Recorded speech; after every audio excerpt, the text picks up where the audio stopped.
భారత నౌకాదళం అమ్ముల పొదిలోకి అత్యాధునిక యుద్ధ విమానాలు చేరనున్నాయి. ఫ్రాన్స్ నుంచి 26 రఫేల్ మెరైన్ ఫైటర్ జెట్స్ కొనుగోలు ఒప్పందానికి భారత్ అంగీకరించింది.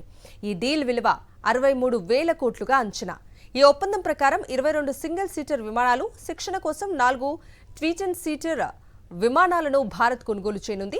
వీటి నిర్వహణ, స్పేర్లు, లాజిస్టికల్ సపోర్ట్, శిక్షణకు సంబంధించిన అంశాలు కూడా దీనిలో ఉండనున్నాయి. ఆఫ్సెట్ నిబంధన కింద దేశీయంగా కొన్ని విడి భాగాలు తయారు చేయాలనే షరతు కూడా ఇందులో ఉన్నట్లు సమాచారం. ప్రధాని నరేంద్ర మోదీ నేతృత్వంలోని కేబినెట్ కమిటీ ఆన్ సెక్యూరిటీ ఈ డీల్కు ఆమోదముద్ర వేసింది. భారత నౌకాదళం అమ్ముల పొదిలోకి అత్యాధునిక యుద్ధ విమానాలు చేరనున్నాయి. ఫ్రాన్స్ నుంచి 26 రఫేల్ మెరైన్ ఫైటర్ జెట్స్ కొనుగోలు ఒప్పందానికి భారత్ అంగీకరించింది. ఈ డీల్ విలువ 63,000 కోట్లుగా అంచనా. ఈ ఒప్పందం ప్రకారం 22 సింగిల్ సీటర్ విమానాలు, శిక్షణ కోసం 4 ట్విన్ సీటర్ విమానాలను భారత్ కొనుగోలు చేయనుంది. వీటి నిర్వహణ, స్పేర్లు, లాజిస్టికల్ సపోర్ట్, శిక్షణకు సంబంధించిన అంశాలు కూడా దీనిలో ఉండనున్నాయి. ఆఫ్సెట్ నిబంధన కింద దేశీయంగా కొన్ని విడి భాగాలు తయారు చేయాలనే షరతు కూడా ఇందులో ఉన్నట్లు సమాచారం.